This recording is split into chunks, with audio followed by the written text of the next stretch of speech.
அனைவருக்கும் இனிய வணக்கம். இன்றைய சிறுகதை கதையின் தலைப்பு ஹீரோவுக்கு ஒரு ஹீரோயின். கதையாசிரியர் ஜெயகாந்தன். கதைப்பதிவு ஜனவரி 13, 2012. கண்ணாடியின் முன்னே நின்று படிய வாரிய கிராப்பின் மேல் சீப்பின் பின்புறத்தை வைத்து அழுத்தி அழித்து வளைவுகள் ஏற்படுத்தும் முயற்சியிலே கடந்த 15 நிமிஷமாய் முனைந்திருக்கிறான் Sitaraman. Hair oil, snow, powder, சென்று ஆகியவற்றின் கலவை மனம் ஒரு நெடியாய் கமழ்கிறது அந்த அறையில். கண்ணாடிக்கு பக்கத்தில் அந்த சிறிய மேஜையின் மேல் அவனது அலங்கார சாதனங்கள் நிறைந்து கிடக்கின்றன. அவற்றின் நடுவே அவனது சேவிங் செட் சுத்தம் செய்யப்படாமல் அப்படியே சோப்பு நிறையுடன் கிடைக்கிறது.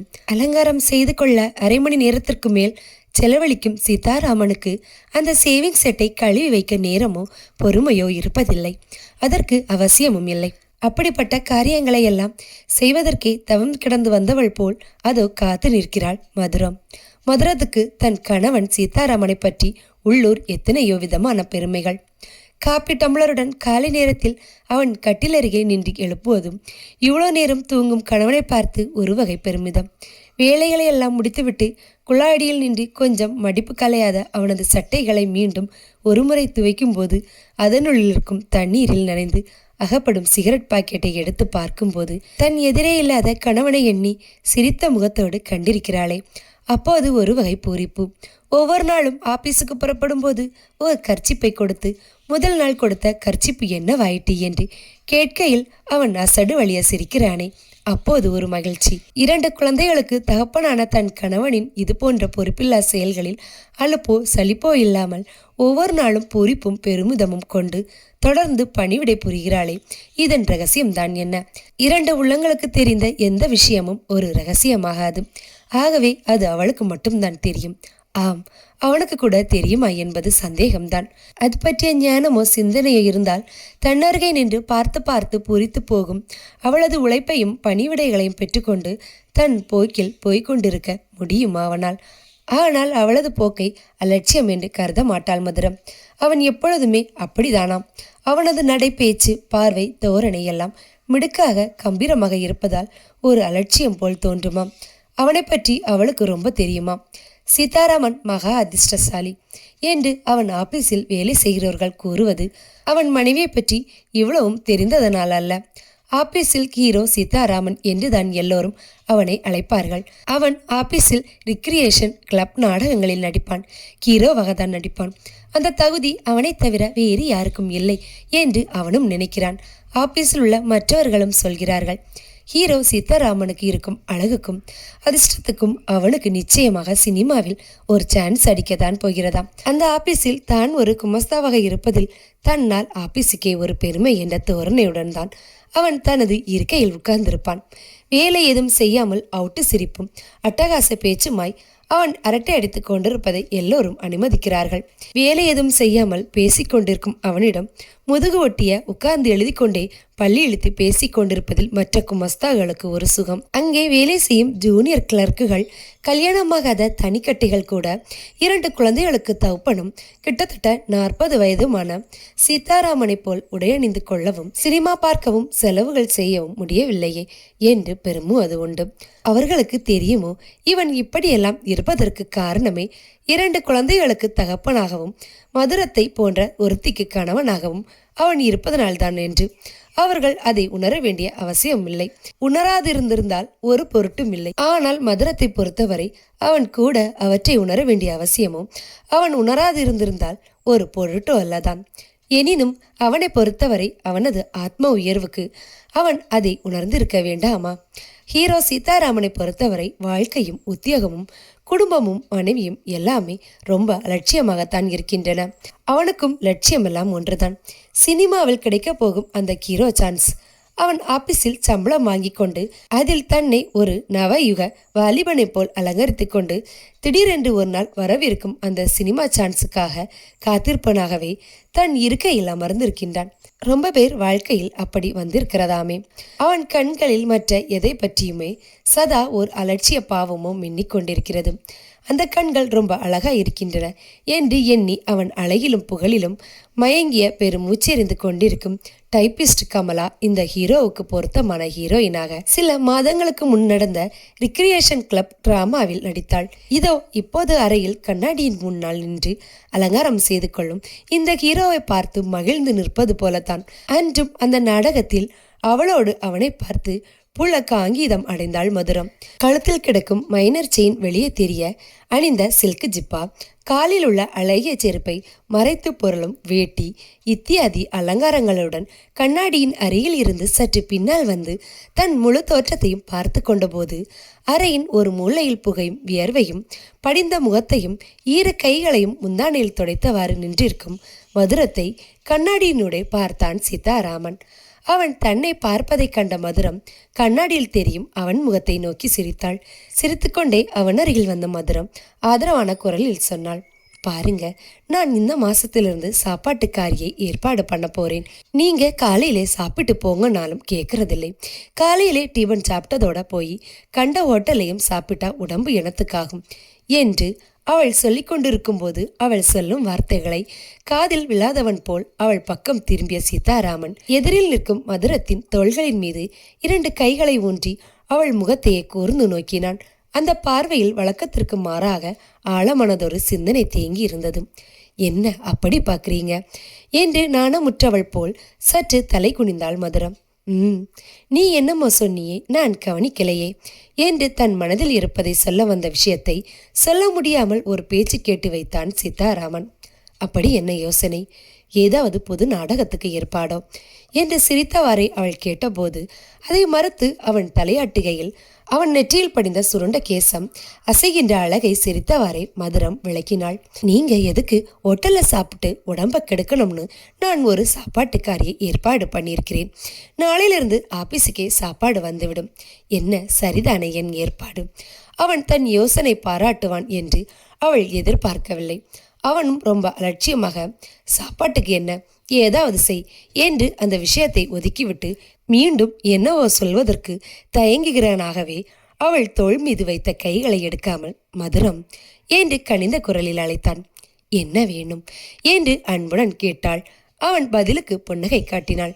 ஆபீஸுக்கு போகிற நேரத்தில் அவசர அவசரமாக சீட்டி அடித்தவாறு அவளை கவனிக்காமல் ஓடுகின்ற சீதாராமன் இன்று வழக்கத்திற்கு மாறாக தன்னிடம் தயங்கி தயங்கி நிற்பதற்கான காரணம் புரியாமல் நின்றிருந்தாள் மதுரம். சீதாராமன் மௌனமாக சிந்தனையோடு தன் கைப்பைகளை திறந்தான். நேற்றே வீட்டு செலவுக்கு கொடுத்திருக்க வேண்டிய சம்பள பணம், அதில் இருக்கும் நினைவு அப்போதுதான் வந்தது அவனுக்கு. அந்த ரூபாய்களை எடுத்து அவளிடம் நீட்டினான்.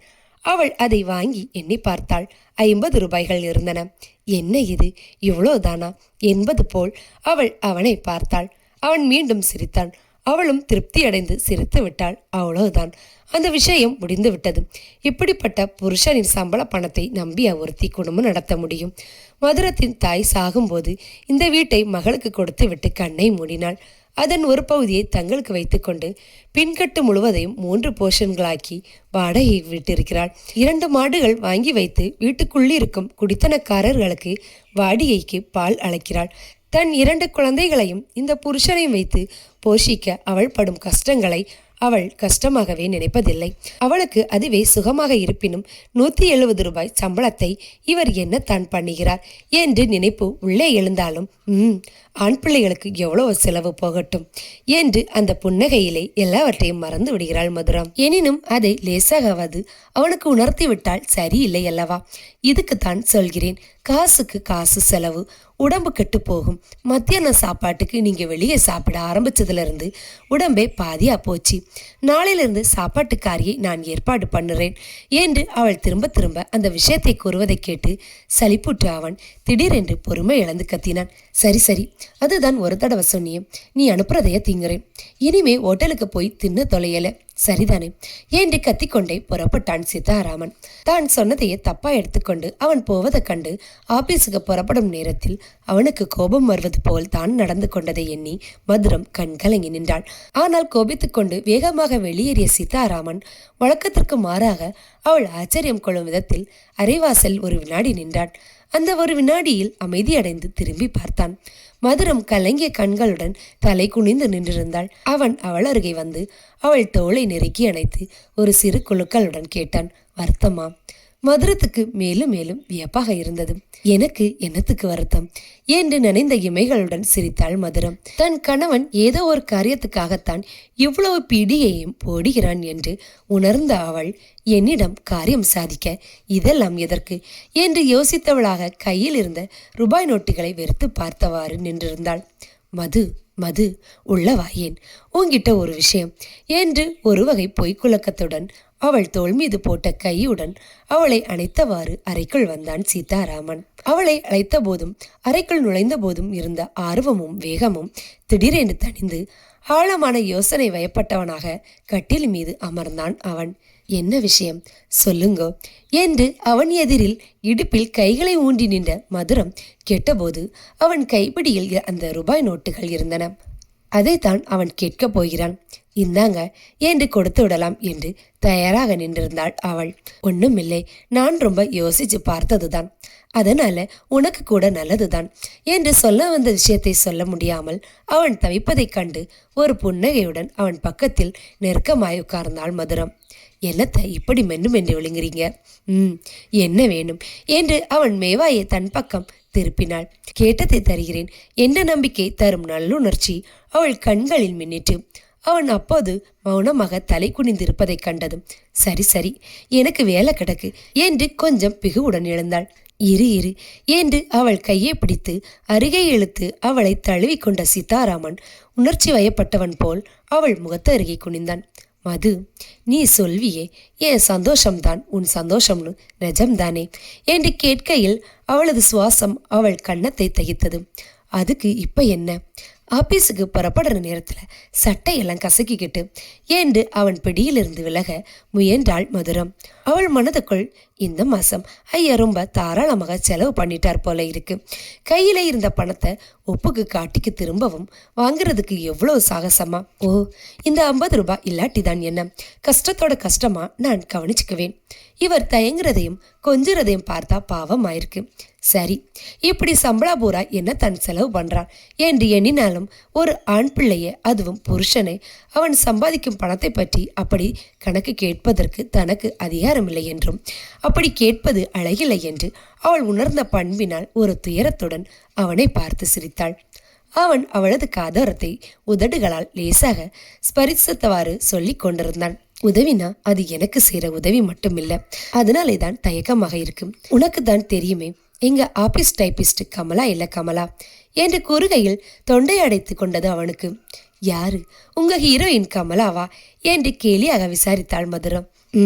இந்த மனுஷன் பண்ற செலவு போதாதுன்னு அவளுக்கும் இவளுக்கும் வேற கைமாத்து கொடுக்கறது போல இருக்கு, எல்லாம் வீண் ஜம்பவம் என்று மனதுக்குள் முணங்கி கொண்டாள். அதே நேரத்தில் உங்க ஹீரோயின் கமலாவா என்று கேட்ட தன் கேள்விக்கு அவனிடமிருந்து ஒரு பதிலை எதிர்பார்த்தாள் மதுரம். அன்று நாடகம் முடிந்து வீட்டிற்கு வந்ததும், எப்படி நம்ம ஹீரோயின் என்று மதுரத்தை அவன் கேட்டபோது, கேள்வியை பாரு, நம்ம ஹீரோயினாம் என்று மதுரம் போய் கோபத்துடன் முகம் திருப்பி கொண்டவுடன், மது, நாடகத்திலே அவள் எனக்கு ஹீரோயின், வாழ்க்கையிலே எனக்கு நிஜமான ஹீரோயின் நீதான் என்று சொன்னானே, அந்த பதிலை தான் மீண்டும் ஒரு முறை எதிர்பார்த்து இப்போது அவள் அவ்விதம் கேட்டாள். ஆனால் அவனோ பதிலேதும் சொல்லாமல் எதையோ சற்று நேரம் தலை குனிந்து யோசித்துவிட்டு, அவளுக்கு தான் இன்னைக்கு மத்தியானம் அவ வருவா இங்கே, நீ அவள் கேட்கிற உதவியை தாராளமா மனதோட செய்யணும், எனக்காக செய்வியா? அவள் உன்னை தான் நம்பி இருக்கா, அந்த உதவிக்கு தகுந்த மாதிரி உங்ககிட்ட அவன் நடந்துக்குவான். பாவம், அவ ரொம்ப நல்லவா, அவளுக்கு யாரும் இல்லை என்று அவன் இவ்வளோ கரிசனையோட கேட்கும் போது அந்த கரிசனை மதுரகத்துக்கு பிடிக்கவில்லை. கொஞ்சம் எரிச்சல் கூட வந்தது. சரி சரி, அவள் வரட்டும், உங்களுக்கு நாளி ஆகலியா என்று பேச்சை மாற்றினாள் மதுரம். அப்போ நான் வரட்டா என்று அவளிடமிருந்து பிரியா விடை பெற்று செல்பவன் போல் அவன் வெளியேறினான். மதுரத்துக்கு ஒன்றுமே புரியவில்லை. அவள் மனதில் அன்று நாடகத்தில் சீதாராமனின் ஹீரோயினாக நடித்த கமலாவின் குழந்தை முகம் தோன்றியது.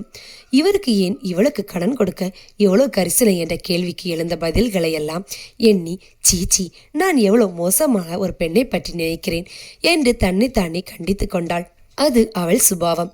தன் புருஷன் விவகாரமாகட்டும், வீட்டு பிரச்சனையாகட்டும், குழந்தைகளின் தொல்லையாகட்டும், எல்லாவற்றைக்கும் ஏதோ ஒரு வகையில் ஒரு சமாதானம் தேடிக்கொள்ள முடியும் அவளால். இல்லாவிட்டால் இது போன்ற நினைவுகளிலே அவள் நின்றிருக்க முடியுமா? இன்னும் 1 மணி நேரத்தில் அவளது 2 பெண் குழந்தைகளும் பள்ளிக்கூடத்திலிருந்து பசியோடு ஓடி வந்து நிற்குமே. சோப்பு பவுடரில் ஊற வைத்த கணவனின் குழந்தைகளின் துணிமணிகளை எல்லாம் அலசி போட வேண்டுமே. அடுப்பில் உள்ளே கொதித்து கொண்டிருக்கிறது. மாடுகளுக்கு தீவனம் வைக்க வேண்டுமே. எவ்வளவு வேலைகள் இருக்கின்றன என மலைப்பும் வேலைகளை செய்ய வேண்டும் என்ற துடிப்பும் பிறந்தது அவளுக்கு. உடனே அவள் மற்ற எல்லாவற்றையும் மறந்தாள். முதல் வேலையாக கணவன் அப்படியே போட்டுவிட்டு போன சேவிங் செட்டை எடுத்துக்கொண்டு பாத்ரூமை நோக்கி போனாள் மதுரம். மத்தியானம் 2 மணிக்கு மேல் மதுரத்துக்கு சிறிய ஓய்வு. அந்த 1 மணி நேரத்திற்கு குறைவான சந்தர்ப்பத்தில் ஹால் நடுவே பெண்கட்டு வாசற் கதவுக்கு நேரே நன்றாக காற்று வரக்கூடிய வழியில் வாசற்படியில் தலை வைத்து முந்தானையை விரித்து படுப்பாள்.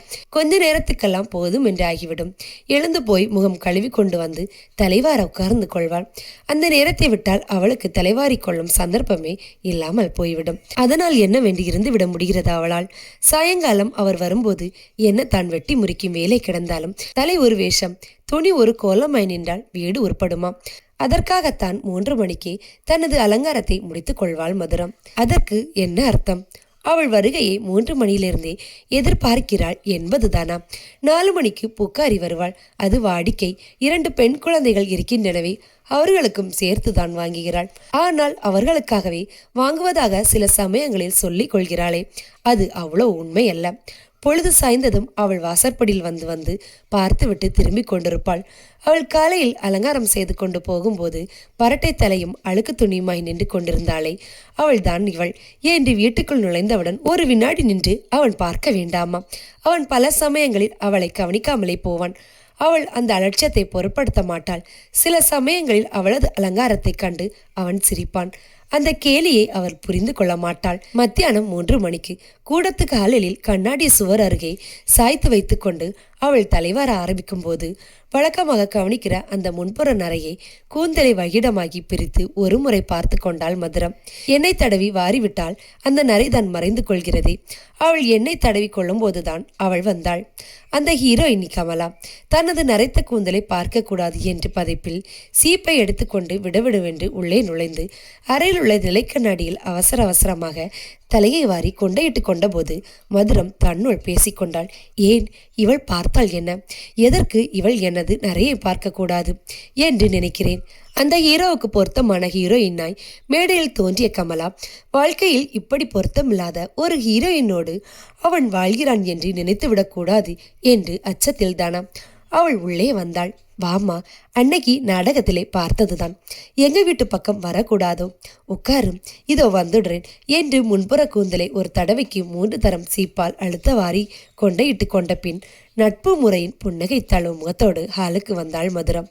உட்காருமா, நிற்கிறாயே என்று ஹாலில் கிடந்த பிரம்பு சோபாக்களில் ஒரு இரட்டை சோபாவை அவளுக்கு காட்டி தானும் ஒன்றில் அமர்ந்து கொண்டாள் மதுரம். யாராவது புதிய மனிதர்கள் வரும்போதெல்லாம் அவள் அங்கே உட்கார்ந்து பேசி கொண்டிருப்பாள். அவள் எதிரே இரட்டை சோபாவில் உட்கார்ந்திருந்த கமலா ஹாலை ஒரு முறை சுற்றிலும் திரும்பி பார்த்து, எங்கே குழந்தைகளை காணல என்றாள். இன்னும் பள்ளிக்கூடத்திலிருந்து வரல. ஓ, சின்னவளும் போறாளா ஸ்கூலுக்கு? ஆமாம், இப்பதான் சேர்த்தேன். ஒரு நாளைக்கு போவா, ஒரு நாளைக்கு மாட்டேன் அடம் பிடிப்பா என்று கூறி சிரித்தாள் மதுரம். பதிலுக்கு அவளும் சிரித்தாள். அதன் பிறகு ஒரு வினாடி என்ன பேசுவது என்று புரியாமல் திகைத்த மதுரம் தொடர்ந்து தன் இளைய மகளை பற்றி கூறினாள். பள்ளிக்கூடம் போகலென வீட்டிலே அவ பண்ற அட்டகாசம் தாங்க முடியறது இல்லம்மா. பெரியவ ரொம்ப சாது. இது என்னவோ இப்படி வந்திருக்குது. உடம்புல சட்டை இருக்கப்படாதுங்கிறதுக்காக பள்ளிக்கூடத்துல இருந்து வந்ததும் கவுன ஒரு மூலையில ஜட்டிய ஒரு மூலையில அவுத்து எரிஞ்சுக்கிட்டு தான் சுத்தி சுத்தி வருவா. நானும் எவ்வளோ அடிச்சு பார்த்தாச்சு என்று சிரிப்பிற்கிடையே விவரித்தாள். குழந்தைதானே என்று கூறியவாறே தன் கைப்பையிலிருந்து ஒரு பிஸ்கெட்டு டின் 2 பெரிய சாக்லேட் பாக்கெட் உதிலவற்றை எடுத்து சோபாவின் மேல் வைத்தாள் கமலா. கடனை கேட்க வந்தவள் இதையெல்லாம் ஏன் வாங்கி வந்திருக்கிறாள் என்று யோசித்தாள் மதுரம். முதல் தடவை வீட்டுக்கு வரும்போது வெறுங்கையோடு வரலாமா என்று எதிலுமே ஒரு சமாதானம் தேடிக்கொள்ளும் தன் இயல்புக்கேற்ப யோசித்து கொண்டிருந்த மதுரம், இதெல்லாம் எதுக்குமா, வீண் செலவு என்றாள். நீங்க என்ன அக்கா, யாரோ விருந்தாளி கிட்ட சொல்ற மாதிரி சொல்கிறீங்க என்று உரிமையான பாவனையில் மதுரத்தை பார்த்தாள் கமலா. மதுரம் நன்றி கலந்த புன்னகையுடன் கமலாவை, அவளது அலங்காரத்தை, உடை மோஸ்திரத்தை, கூந்தல் சிங்காரத்தை எல்லாம், தங்க நகையை எத்தனை மாற்றி என்று எடை போட்டு பொற்கொல்லன் மாதிரி பரிசீலித்து கொண்டிருந்தாள். நடுவில் ஒரு முறை உள்ளே எழுந்து போய் காப்பிக்கு அடுப்பு மூட்டிவிட்டு மீண்டும் வந்து உட்கார்ந்து கொண்டாள். இவ்வளவு நேரமாய் வந்த காரியத்தை பேச கமலா தயங்கி கொண்டிருப்பதை கண்டதும் தானே ஆரம்பித்தாள் மதுரம். அவர் காலையிலே சொல்லிவிட்டு போனார் என்றதும் கமலா முகத்தில் ஒரு மாற்றத்துடன் என்ன சொல்லிவிட்டு போனார்? ஒண்ணுமில்ல, நீ வருவேன்னு சொன்னார். அப்புறம் உனக்கு யாருமே இல்லைன்னு சொன்னாரே. நான் அவர்கிட்டே கேட்கணும்னு நினைச்சேன், நேரம் இல்லை அப்போ. ஆமா, நீ இப்போ யார் வீட்டுல இருக்க? சொந்த ஊர் அது. தாய் தகப்பன் எல்லாட்டியும் சொந்தக்கார மனுஷங்கள் இருப்பாங்களே இல்லை என்று ஒரு அடுக்கு விஷயத்தை 2-3 கேள்விகளுக்குள்ளே திணித்து கேட்டாள் மதுரம். கமலா மதுரத்தின் கேள்விகளுக்கு உடனே பதில் சொல்லவில்லை. ஒரு நிமிஷம் மௌனமாய் தலை குனிந்து உட்கார்ந்திருந்தாள். தலை குனிந்து தாழ்ந்து கழுத்து நரம்புகள் புடைத்து புடைத்து விம்மின. காதோரம் சிவந்ததும் அவள் தலை நிமிர்ந்து பார்த்தபோது கமலாவின் கண்கள் கலங்கி சிவந்திருப்பது கண்ட மதுரம் திகைத்தாள். நம்ம ஏதாவது தப்பா கேட்டு விட்டோமோ என்று அச்சத்துடன் அவள் அருகே வந்து, ஏமா வருத்தப்படுற என்று ஆறுதலாக கேட்டாள் மதுரம். என் கூட பிறந்த சகோதரியை போல நினைச்சுதான் உங்களை பார்க்க வந்தேன் என்று உணர்ச்சியால் அடைத்த குரலுடன் கூறி அதற்கு மேல் சொல்ல முடியாமல் உதட்டை கடித்து கொண்டாள் கமலம். பெத்தவங்களை சின்ன வயசுல பறி கொடுத்து விட்டு மாமா வீட்டுல படாத பாடுபட்டெல்லாம் படிச்சு முடிச்சுட்டு ஒரு வேலை கிடைச்சதும் அந்த நகரத்திலிருந்து விடுதலையானேன். ஒரு ஹாஸ்டல்ல தங்கி ஒரு அனாதையாகவே துணை இல்லாத வாழ்க்கை எவ்வளோ காலத்து வாழ்றது என்று சிவந்த நாசி விரிந்து துடிக்க அவள் கேட்டபோது மதுரத்துக்கு அந்த நிலைமையின் சோகத்தை புரிந்து கொள்ள முடிந்தது. ஏன், ஒரு கல்யாணத்தை பண்ணிக்கிட்டு குடியும் குடித்தனமா ராணி மாதிரி இருக்கலாமே நீ. உனக்கு என்ன குறைச்சல்? என்ன மாதிரி எழுத்த வாசனை இல்லாதவள்னாலும் சொல்லலாம். இதுக்கா வருத்தப்படுற என்று தைரியம் சொன்னாள் மதுரம். கமலா ஒரு பெருமூச்செறிந்தாள். அதுக்கெல்லாம் சொந்தக்காரர்களோ வேற பொறுப்பான பெரியவர்களோ இருந்திருந்தா தானே நடக்கும். அப்படி எனக்கு யாருமே இல்லையே. இந்த 26 வயசுக்குள்ளேயே எனக்கு அதெல்லாம் கொடுத்து வைக்கிறேங்கிற தீர்மானத்தோட இப்படியே வாழ்ந்துடலாம் தான் இருந்தேன். ஒரு ஆதரவும் இல்லாத எனக்கு எல்லா விதமான உதவியும் செய்யறதுக்கு அன்பா ஆதரவா இருக்கிறவ ஆபீஸ்ல இருந்தவர் மிஸ்டர் சீதாராமன் ஒருத்தர் தான் என்று அவள் கூறி நிறுத்தியதும் இருவரும் கவனமாய் ஒருவரை ஒருவர் பார்த்து கொண்டார். மதுரத்துக்கு திடீரென்று என்னவோ விபரீதமாய் ஒரு கற்பனை, ஓர் எண்ணம், ஒரு தீர்மானமான உள்ளுறவு இழந்தது. அது கொஞ்சம் கூட வெளியே தெரியவில்லை. வெளியே தெரியாத, சலனம் காட்டாத அது அவளை சிலை போல் ஸ்தம்பிக்க நிறுத்தி கமலாவின் உள்ளே ஊடுருவது போல் அவளை பார்க்க வைத்தது. தான் சொல்ல வந்த விஷயத்தை சொல்லாமலே இவள் புரிந்து கொண்டு விட்டாளோ என்ற திகைப்பில் கமலாவும் அவளை வெறித்து பார்த்தாள். இவள் மறுத்து விட்டாள். தன்னை தூசித்து துரத்தி விட்டாள். தன் மானத்தை கெடுப்பது போல் ஊர்கூட்டி நியாயம் கேட்டுவிட்டாள் என்ற திகிலில் படிப்படியாக விளையவே திடீரென்று குமரி வாய்விட்டு கதறியவாறு மதுரத்தின் கால்களில் முகம் புதைத்து கொண்டாள் கமலா. இப்போது ஏன் அழுகிறாய், எதற்கு வருந்துகிறாய் என்றெல்லாம் மதுரம் கேட்கவில்லை. அவள் நின்றிருக்கும் போது வெறித்தது போலவே அந்த இடத்தை விட்டு விலகி வந்து தன் கரத்தில் முகம் புதைத்தது போதும். அவள் பார்வை வெறித்து நிலை குத்தி இருந்தது. மதுரத்தின் கைகளை இறுக்கப்பற்றி அழுது கொண்டே அவள் தெளிவான குரலில் சொல்லிவிட்டாள், உங்கள் வாழ்க்கையில் பங்கு கேட்கிறேன் அக்கா. அழுகையொன்றை கேடயத்தை ஏந்தி கொண்டு அந்த கூறிய வாளை சரளென மதுரத்தின் இருதயத்தில் ஆழமாக செருகிவிட்டாள் கமலா. இந்த அனாதைக்கு வாழ வழிகாட்டணும். என் மனமே உங்கள் கையில் இருக்கு. இந்த அனாதைக்கு வாழ வழிகாட்டணும். என் மானமே உங்க கையில இருக்கு. உங்களுக்கு நான் செஞ்ச துரோகத்தை மன்னிச்சு நீங்கள் என்னை காப்பாத்தணும். உங்க குழந்தை வேற, என் வயிற்றுல இருக்கிறது வேற இல்லக்கா. செரிகள் வாளை உருவி மீண்டும் பாய்ச்சதை போல் தன் மனோபலம் முழுவதையும் திரட்டி பல்லை கடித்து கண்ணை மூடி தாங்கி கொண்டாள் மதுரம். இந்த நன்றியை உயிர் உள்ளவரை நான் மறக்க மாட்டேன், உங்களுக்கு நம்ம குடும்பத்துக்கும் என்று கமலா கூறுவதை இடைமறித்து அமைதியான குரலில் மதுரம் முணங்கினாள். போதும் கமலா, போதும். ஐயோ, என்னால தாங்க முடியலடி அம்மா என்று படுகாயமுற்றவள் போல் அந்த சோபாவில் கிடந்த அண்ணாந்த தலையை இடமும் வலமும் புரட்டி புரட்டி உழுப்பியவாறு துடித்தாள் மதுரம். 1/2 மணி நேரம் வரை மதுரம் அசையவில்லை, விழிகளை திறக்கவில்லை. சொல்ல வேண்டியதை சொல்லிவிட்ட பிறகு அவளது சம்மதிப்பை பதிலை எதிர்நோக்கி உள்ளூர ஒரு தவிப்பும் பார்வையில் ஒரு திகைப்பும் கொண்டு உட்கார்ந்திருந்தாள் கமலா. மதுரத்தின் நிலையை பார்க்கும்போது அவளுக்கு பயமாகவும் வருத்தமாகவும் இருந்தது. தான் நினைத்து எதிர்பார்ப்பது போல் அவள் ஆத்திரமோ வெறுப்போ கொண்டு தன்னை தூஷிக்கவோ சபிக்கவோ செய்யாததால் இந்த நல்லவளின் இதயத்தை நொறுக்கிவிட்ட குற்றம் புரிந்துவிட்ட உணர்ச்சியில் அவளுக்கு குமரி குமரி அழுகை வந்தது. வெகு நேரம் மௌனமாய் அழுது கொண்டிருந்த பின் இவள் அருகே வந்து அக்கா அக்கா என்று அழுது கொண்டு உசுப்பினாள் கமலா. ஒன்றுமே நடக்காதது போல் தெளிவான முகத்தோடு உறுதியான பார்வையோடு நிமிர்ந்து உட்கார்ந்தாள் மதுரம். அவள் கண்கள் இரண்டும் தாமரை இதழ் போல் சிவந்திருந்தன. நீ ஏமா இப்படி அழுற, தைரியமாயிரு என்று சொல்லிவிட்டு எழுந்து அறைக்குள் போனாள். அவளுக்கு ஏனோ சற்று தனிமையில் இருக்க வேண்டும் போலிருந்தது. அறையில் கிடந்த கட்டிலையும் ஸ்டாண்டில் கிடந்த அவளுடைய துணிமணிகளையும் அவள் பார்வை விரித்தது. அவள் அறைக்குள் புறங்கைகளை கட்டியவாறு மேலும் கீழும் நடந்து நடந்து திரும்பி உலாவதை ஹாலில் இருந்து பார்த்து கொண்டிருந்தாள் கமலா. அவள் அறையின் நிலைக்கண்ணாடியின் முன் நின்றாள். அவளது ஆசை கணவன் அலங்காரம் செய்து கொள்வானே அதே இடத்தில் நின்று தன்னை பார்த்து கொண்டாள். அவசரமாக வாரியதால் சரியான மரியாதை அந்த முன்புற நரைத்த சிகை ஒரு கொத்தாய் இப்போது வெளியே கிளம்பியிருந்தது.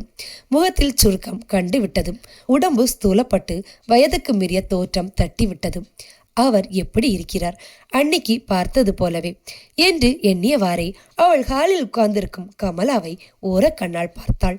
அவள் அவருக்கு பொருத்தம், நான் தான் கிளடாகிவிட்டேன். அது எப்படி? அவரை விட வயசு குறைந்த நான் எப்படி அவரை விட கிளமானேன்? ஆமாம், என் கிளவியானது முதுமையினால் அல்ல, என் மூடத்தனத்தால் தான். அறிவில்லாத புத்தி இல்லாத அவள் நரநரவென பற்களை கடித்து கொண்டாள். வாழ்க்கை முழுவதும் அவளை பற்றிய நினைவில் அவள் தன்னை மறந்திருந்தாள். அவன் அலங்காரம் செய்து கொண்டு இளமையோடு திகழ்வதை பார்த்து கொண்டு நிற்கின்ற போதே தான் முதுமையடைந்து கொண்டிருப்பதை அவள் அறியாமல் போனாள். அவள் அவற்றையெல்லாம் இப்போது சிந்தித்து பார்த்தாள். அவள் மனதில் இப்போது குறைந்து கொண்டிருந்த உணர்ச்சி தன் புருஷனை வேற ஒருத்தி அபகரித்து கொண்டாளே என்பதல்ல. தான் எவ்வளவு ஏமாளியாக ஒரு பொய்யை நம்பி வாழ்க்கையில் இனிய பகுதிகளையெல்லாம் வீணாயும் விழலுக்குழைந்த வேதனையாகவும் மாற்றிக்கொண்டோமே என்ற கசப்பான உண்மை அவளை ஒரு வெறிச்சியைப் போல் விழிக்க வைத்தது. அவள் நின்று நின்று பெருமூச்செறிந்தாள். வாயால் பேச வார்த்தை இல்லை, எனினும் பேசினாள். குடும்பத்தின் சுமையெல்லாம் நான் சுமந்து கொண்டால் ஏன் தலை நரைக்காது? அவரை போல் ஒரு கவலையும் இல்லாமல் இருந்தேனோ? எல்லாவற்றுக்கும் குறுக்கே நின்று தான் பார்த்ததால் தான் அவர் என்றைக்குமே ஹீரோவாக இருக்க மாட்டாரா என்ன? எனக்கு தான் என் நினைவே இல்லையே. எனக்கு அவர் நினைவே போதும். அவருக்கு அப்படியா? அவர் நினைவுக்கு நான் போதுமா? ஆ, எவ்வளோ பெரிய மோசடி, எவ்வளோ மோசமான சுரண்டல்! வாழ்ந்ததை நினைத்தால் குடலை புரட்டி கொண்டிருக்கிறதே. அம்மா, சி, இனிமே அவர் முகத்தை பார்க்கும் பாபம் எனக்கு வேண்டாம். அந்த கெட்ட சொற்பனம் தீர்ந்தது என்றெல்லாம் வாய்விட்டு முணங்கி கொண்டாள். அவள் நேரே ஹாலுக்குள் வந்து கமலாவின் எதிரே உட்கார்ந்து அவளை அனுதாபத்தோடு உற்று பார்த்துவிட்டு சொன்னாள். கமலா, உன் தலையெழுத்துக்கு நான் என்ன செய்ய முடியும்? நீ என் வாழ்க்கையிலே பங்கு கேட்கிற. நான் வாழ்ந்தேனா என்ன? நான் உன்னை கையெடுத்து கும்பிட்டு கேட்கிறேன். தயவு செய்து முழுக்க எடுத்துக்கோ. 15 வருஷம் நான் அவரோட வாழ்ந்தவ. இந்த பெரிய கணக்குக்கு விடை 0 இப்பதான் தெரிஞ்சிருக்கு. ஓ, நான் என்னென்ன பாடுபட்டிருக்கிறேன். போகட்டும், நீ சீக்கிரம் போய் அவரை இனிமேலே இந்த வீட்டில் அவருக்கு இடமில்லைன்னு சொல்லிடுமா? அந்த முகத்தை நான் பார்க்கிறதுனா அலறி செத்துடுவேன். துரோகத்தை அனுபவிக்கிறது கூட கஷ்டம் இல்லையம்மா. துரோகின் சிரிப்பை சந்திக்கிறது ரொம்ப கொடுமை. நானும் என் குழந்தைகளும் யாரையும் நம்பி இல்லைன்னு நீ புரிஞ்சுக்கோ. இந்த 15 வருஷமா அவர் மேல இந்த நம்பிக்கையிலே நான் வாழ்ந்திருக்கலாம். ஆனா அவரை நம்பி இங்கே யாரும் வாழ முடியாது. அவர் அப்படி. சீக்கிரம் போய் அவரை இங்க வர வேண்டாம்னு சொல்லிடு. போ. மற்றபடி உன் தலை எழுத்துக்கு நான் என்ன செய்ய முடியும்? இந்த ஹீரோயின் கதை முடிஞ்சிச்சு. அவருக்கு இன்னொரு ஹீரோயின் வேண்டாமா என்ன என்று சொல்லிவிட்டு எழுந்தாள் மதுரம். அவள் குரலில் இருந்த தெளிவும் அவள் வார்த்தைகள் தோன்றிய நிதானமும் அவள் கூறுவதை வெறும் உணர்ச்சி வயப்பட்ட முடிவு அல்ல என்று கமலாவுக்கு புரிந்தது. கமலா தலை குனிந்து கைவிரல்களின் நகங்களை பிசிந்தவாறு உட்கார்ந்திருந்தாள். எழுந்து நின்ற மதுரம் இரக்க உணர்ச்சியால் கண்கலங்க கமலாவை பார்த்தாள். சற்று முன் என் கூட பிறந்த சகோதரி, இந்த அனாதைக்கு வாழ வழி காட்டுங்க அக்கா என்றெல்லாம் அவள் மன்றாடி கேட்ட வார்த்தைகளை எண்ணி பார்த்தாள் மதுரம். கமலா, என்ன சகோதரியா நீ நினைச்சிருக்கேன்? உனக்கு வாழ வழி காட்ட சொல்றேன். நான் எப்படி அம்மா அதை செய்ய முடியும்? என் தாய் அப்போ இருந்தாங்க. இவரைத்தான் கல்யாணம் செய்து கொள்வேன்னு நான் பிடிவாதமா இருந்தப்போ எங்க அம்மா எவ்வளோ புத்தி சொன்னாங்க. எனக்கு ஏறல் அம்மா என்று கூறி தனது இறந்து போன தாயை எண்ணி கண்கலங்கினாள் மதுரம். இப்படியெல்லாம் வரும்னு நினைச்சுதானே என்னவோ தனக்கு சொந்தமான இந்த வீட்டை வேற பிள்ளைகளுக்கு தராம தனக்கு தந்து விட்டு போனாங்க. எனக்கும் என் குழந்தைகளுக்கும் கஞ்சி ஊத்துறது இந்த வீடு தானம்மா. இந்த வீடும் அந்த 2 மாடுகளும் தான். கமலா அந்த மாட்டின் மேல் வைக்க வேண்டிய பாசத்தை, இந்த வீட்டின் மேலே வைக்க வேண்டிய பக்தியை இத்தனை வருஷமா வீணடிச்சிருக்கேன் என்று தானே பேசிக்கொள்வது போல் சொல்லிக் கொண்டிருந்த மதுரம் திடீரென்ற கடுமையான குரலில் கோபேசமாக கத்தினான். இது என் வீடு, இந்த வாசற்படியை யாரும் மிதிக்க கூடாது. அந்த சத்தத்தை அவள் தோற்றத்தையும் கண்ட கமலா திகைத்து போனாள். நான் அங்கே இருந்தால் கமலாவின் முன்னே இன்னும் என்னென்ன அந்தரங்க தாம்பத்திய விஷயங்களை எல்லாம் ஆத்திரத்திலே பேசிவிடுவோமோ என்ற அச்சத்துடன் மதுரம் எழுந்து சென்று அறைக்குள் போய் கதவை மூடிக்கொண்டாள். முகத்தை மூடிக்கொண்டு குழுங்க அழுதாள். அவள் இப்போது எதற்காக அழுகிறாள்? தன் தலையெழுத்துக்காக. இந்த ஹீரோயினின் கதை முடிஞ்சிச்சு, அந்த கெட்ட சொற்பனம் தீர்ந்தது என்று இவ்வளோ வைராக்கியத்தோடு அவனை நிகார்த்தி விட்ட மதுரத்தை அவள் எண்ணி பார்த்தாள். இவள் அல்லவோ பெண் என்று கமலாவின் ஹிருதயம் இம்மிட்டு. தன்னை போல் படித்தவளோ எங்கே சென்று ஒரு டைப்ரைட்டரின் முன்னால் உட்கார்ந்தாலும் மாதம் 150 ரூபாய் என்ற வாழ்க்கை உத்தரவாதமோ இல்லாத அவளுக்கு இருக்கும் அந்த உறுதியை கண்ட பிறகுதான் தான் ஒரு அனாதையும் இல்ல, யாரிடமும் போய் எதையும் யாசிக்க வேண்டிய நிலையிலும் தான் இல்லை என்பதை உணர்ந்து தன்னம்பிக்கை கொண்டாள் கமலா. தன் வாழ்க்கை மேலும் கெட்டுப்போக வேண்டுமா என்ற கேள்விக்கு பதிலாக அவன் உருவமே அவள் மனதில் தோன்றியது. அந்த அலட்சிய உணர்ச்சி மிகுந்த கண்கள் என்ன சொல்லியிருக்கின்றன என்று இப்போது அவளுக்கு புரிந்தது. இவ்வளவு நல்ல மனைவியை, இவள் உழைப்பை, இவள் அன்பை, இவள் பொருந்தன்மையை எல்லாம் பயன்படுத்தி கொண்டு அவன் என்ன காரியம் செய்திருக்கின்றான் என்று ஒரு 3வது மனுஷியாகவே நின்று பார்க்கையில் அவன் மீது அவளுக்கு திடீரென்று ஒரு வெறுப்பை உண்டாயிற்று. அந்த வெறுப்பு விஷம் போல் ஏறி வளர்ந்தது. ஆம், அவன் மீது விருப்பம் கொள்வதற்காகத்தான் காரணமில்லை, அது ஒரு பலகீனம்.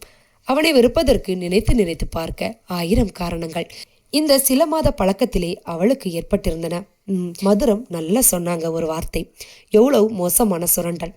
வாழ்ந்ததை நினைச்சா கொடலை புரட்டி எடுத்தேடி அம்மா என்று அந்த வார்த்தைகளின் ஆழமும் அர்த்தமும் உணர்ந்து யோசிக்கையில் தனக்கும் கண்கள் திறந்தது போல் இருந்தது கமலாவுக்கும். கமலா தலை நிமிர்ந்து உட்கார்ந்தாள். அவள் கண்களில் ஒரு அலட்சியமே சுடர்விட்டது. 2 குழந்தைகளுக்கு தாயுமாக இருப்பவளுக்கு இல்லாத கவலையா? பிறக்காத குழந்தைகளுக்கு எனக்கு வந்துவிட போகிறது. அப்படி வருவதை இவரா தாங்கி தடுத்து விட போகிறார் என்று எண்ணி 2வது ஹீரோயின் கதையும் முடிந்தது என்று முணுமுணுத்துக் கொண்டே தன் கைப்பையை திறந்து காகிதமும் பேனாவும் எடுத்து திடமான தீர்க்கமான கீழ்த்தட்டை அழுத்தி கடித்து கொண்டு கடிதம் எழுத ஆரம்பித்தாள் கமலா. இரவு 7 மணி வரை அந்த பார்க்கில் கமலாவுக்காக காத்திருந்தான் சீதாராமன். 6 மணிக்கு நல்ல செய்தியுடன் தன்னை வந்து சந்திப்பதாக சொல்லிவிட்டிருந்த கமலாவை இன்னும் காணாததால் அவன் சற்று பதட்டப்படவில்லை. வாழ்க்கையில் வெற்றிகளை தவிர வேறு எதுவும் தனக்கு ஏற்பட போறதில்லை என்ற உறுதியோடு அசட்டு நம்பிக்கையுடனும் இருப்பவனாகையால் இந்த விஷயத்தில் அவன் பூர்ண நம்பிக்கையுடன் இருந்தான். சம்பாதிக்க ஒரு மனைவி, பணிவிடை செய்ய ஒரு மனைவி என்ற சுயநலம் நிறைவேறப் போகிற மகிழ்ச்சியில் வழக்கம் போல் சீட்டி அடித்துக் கொண்டு இரவு 8 மணிக்கு அவன் வீட்டு வந்து சேர்ந்தான். இன்று தன்னை 2 பேர் இனிய முகத்தோடு வரவேற்பார்கள் என்ற குதூகூலம். அவன் வீட்டில் முன் ஹாலுக்கு வந்தபோது அவன் எதிர்பார்த்தபடி அங்கே கமலாவை காணோம், மதுரத்தையும் காணோம். அவனது 2 பெண் குழந்தைகளும் மட்டுமே இருந்தன. பெரியவள் உமா சோபாவில் உட்கார்ந்து பாடம் படித்துக் கொண்டிருந்தாள். சின்னவள்ளதா பிறந்த மேனியாய் சோபாவில் பின்புறம் வந்து நின்று உமாவின் பின்னலை இழுத்து குறும்பு செய்து கொண்டிருந்தாள். அந்த சோபாவில் ஒரு பகுதியில் பிஸ்கெட் பாக்கெட் பிரித்து கிடந்தன. பிஸ்கெட்டுகள் இறைந்து கிடந்தன. சீதாராமன் வீட்டிற்கு நுழைந்ததும் படீரென சமையலர் கதவை அரைந்து சாத்திய சப்தம் அவனுக்கு நெஞ்சில் உதைத்தது போல் இருந்தது. அவன் சமையலர் கதவை நோக்கி நடந்தான். மூடிய கதவின் மேல் லேசாக தட்டி மது மது என்று அழைத்தான். உட்புறம் கதவின் மேல் முதுகை சாய்த்து அவள் திரும்பி நின்று கொண்டிருந்தாள் என்று கதவிடிக்கில் தெரிந்தது. உள்ளே இருந்த அவள் குரல் சப்தமாக ஒலித்தது. மானமுள்ள ஆம்பளையாயிருந்தா என் வீட்டை விட்டு கீழே இறங்கிடணும். இங்கே உங்களுக்கு இடமில்லை, இது என் வீடு. மது கதவை தர சொல்றேன் என்று அழுவது போன்ற குரலில் கெஞ்சினான் அவள் கணவன். மது கதவை தர சொல்றேன் என்று அழுவது போன்ற குரலில் கெஞ்சினான் அவள் கணவன். முடியாது, உங்க முகத்தை பார்த்தா ஐயோ வேணாம், புருஷனின் முகத்தில் காரி துப்பிடுவேங்கிற பேர் எனக்கு வேண்டாம். சீதாராமனுக்கு செவிட்டில் அரைந்தது போல் இருந்தது. முகமெல்லாம் உயர்த்தது. தன் வாழ்க்கையிலே முதல் தரமான விபரீதம் நிகழ்ந்திருப்பதை அவன் அனுபவித்தான். அவனுக்கு கோபம் வந்தது. என்னடி பேசுற, போகலனா என்ன செய்வ என்று அந்த கதவை எட்டி உதைத்தான். கண்ணாடி பாத்திரம் நொறுங்கியது போல் உள்ளே இருந்த அவள் ஒரு சிறிய சிரிப்பு சிரித்தாள். பிறகு கலகலத்து பெருகி வரும் அந்த சிரிப்படைய சொன்னாள். நல்லது, இங்கே இருங்க. அந்த 2 குழந்தைகளுக்கு ஒன்று அப்பனா இருக்கணும், இல்லையே அம்மா இருக்கணும். நீங்க இருங்க என்று அவள் கூறிக்கொண்டு கொடிய கயிற்றை படபடரண்டு இழுத்து அறுக்கும் சப்தம் கேட்டது. அவனுக்கு கையும் காலும் நடுங்கி விரைந்தன. எக்ஸ்ரே சித்திரம் போல் மூடிய கதவுக்கு பின்னால் நடக்கும் காரியம் அவன் கண்களுக்கு தெரிந்தது. தனது ஒவ்வொரு நிமிஷமும் பிரசன்னமும் அவள் கழுத்தில் இறுகி போகிறது என்றிருந்ததும் அவள் ஓவென குரலில் அலறினாள்.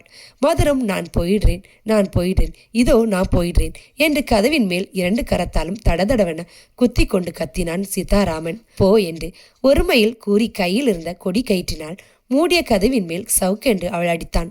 வேகமும் வெறுப்பும் அவனுக்கு புரிந்தது. தான் சாகிறேன் என்று சொன்னதும் அவன் இப்படி அலறுவதற்கு காரணம் தன் மீது கொண்ட பாசம் அல்ல, இந்த 2 குழந்தைகள் சுமையும் தன் தலையில் விடியுமே என்ற கோழைத்தனமும் தான். என்றெண்ணிய மதுரம் சி என்று அருவறுத்த உடல் சிலித்தாள். இப்போதுதான் முதல் தடவையா அவளது சுபாவம்படி எந்த ஒரு சமாதானமும் தேடிக்கொள்ளாமல் அவனது பலகீனத்தை பச்சையாய் அவள் புரிந்து கொண்டாள். சீதாராமன் தன் அறைக்குள் ஓடி அவசர அவசரமாய் தன் துணிமணிகளையெல்லாம் வாரி 2 சுட்கேசுகள் அடைத்து கொண்டு காலுக்குள் வந்தான். அப்போது கடிதப்பெட்டியில் ஒரு கடிதம் நீட்டிக்கொண்டிருப்பதை பார்த்து கொண்டு 2 சுட்கேசுகளையும் கீழே வைத்துவிட்டு நடுவில் நின்று கடிதத்தை எடுத்து பிரித்தான். குழந்தைகள் 2ம் தங்களை சுற்றி என்ன நடக்கிறது என்று புரியாமல் கமலா வாங்கி வந்த பிஸ்கெட்டுகளையும் சாக்லேட்டுகளையும் தின்று கொண்டிருந்தன. ஒரு பெரிய காட்பரி சாக்லேட்டை கடித்து பக்கத்தில் வைத்துவிட்டு ஸ்லேட்டில் என்னென்னவோ மும்மரமாய் எழுதி கொண்டிருந்தாள் பெரியவள். சின்னவள் பதுங்கி பதுங்கி அவள் அருகே வந்து அவள் கடித்து வைத்த சாக்லேட்டை அவளை அறியாமல் தானும் எடுத்து ஒரு கடி கடித்தாள். ஏண்டி என்னோடதை எடுக்கிற? அப்பா இங்க பாரு என்று அருகில் இருந்த தகப்பனை அழைத்தாள் உமா. அவள் கத்தியதும் சின்னவள்ளதா தான் கடித்த சாக்லேட்டை மீண்டும் அவள் அருகே வைத்துவிட்டு தள்ளி நின்றாள். உமா அதை எடுத்து திருப்பி திருப்பி பார்த்து சி, எச்சில் எனக்கு வேணாம் என்று சின்னவளிடமே அதை திருப்பி கொடுத்தாள். சின்னவள் லதா அதை வாங்கி கொண்டு விழித்தாள். அவள் அதை தனக்கே திருப்பி தந்தது எச்சிலை தின்னக்கூடாது என்றும் சற்று முன் அவள் எச்சிலை தான் தின்னோம் என்று அறிந்ததும் லதாவும் தன் கையில் முழியாக கடிக்கப்பட்டிருந்த அதே சாக்லேட்டை திருப்பி திருப்பி அசூசையுடன் பார்த்து து எச்சில் என்று தன் கையிலிருந்து வீசி எறித்த பின் வாயில் இருந்ததையும் துப்பிவிட்டு வாயை துடைத்து கொண்டாள். அந்த எச்சில் சாக்லேட் சீதாராமனின் காலடியில் வந்து விழுந்ததும் அவன் அதை பார்த்தான். கையில் இருந்த கடிதத்தை பிடித்த பிடியில் கசக்கி எறிந்துவிட்டு தனது சூட்கேஸ்களை 2 கையில் தூக்கி கொண்டு வாசற்படியில் விடுவிடுவன இறங்கினான். இங்கே வாடி உமா, அப்பா ஓ போறா என்று கத்திக்கொண்டு பிறந்த மேனியாய் தெருவாசல் படி ஓடி வந்தாள் லதா. அவள் பின்னாலே உமாவும் வந்து நின்றாள். தெருவில் இறங்கிய சீதாராமன் திரும்பி பார்த்தவுடன் அந்த குழந்தைகள் இருவரும் தங்கள் வழக்கப்படி தலைக்கு மேல் கையை உயர்த்தி அப்பா டாட்டா என்று கூவி விரசலைத்தன. சீதாராமன் கண்களில் சதா ஒரு அலட்சியமே மின்னி அந்த அலட்சியத்தை ஒரு அணியாகவே அணிந்து அதுவே ஒரு அழகாக அமைந்து பலர் நடுவே அவனை ஹீரோவாக்கிய அதே கண்களில்தான் குளமாய் கண்ணீர் நிறைந்தது. இந்த சிறுகதையில் ஒரு பெண்ணே ஒரு பெண்ணுக்கு எதிரி என்பது புரிகிறது. ஒரு பெண்ணின் வாழ்க்கை அழிவதற்கு இன்னொரு பெண்ணே காரணமாக இருக்கிறாள். இந்த உலகில் சீதாராமன் போலவும் கமலாவை போலவும் வாழ்ந்து வருகிறார்கள். இவர்களால் மற்ற குடும்பங்களை சீரழிந்து விடுகிறது. இந்த சிறுகதையில் மதுரம் தன் வாழ்க்கையில் எடுத்த முடிவு சரியா தவறா என்பது பற்றிய கருத்துக்களை நீங்கள் கமெண்டில் பதிவு செய்யலாம். மீண்டும் அடுத்த சிறுகதையில் சந்திக்கலாம். நன்றி, வணக்கம்.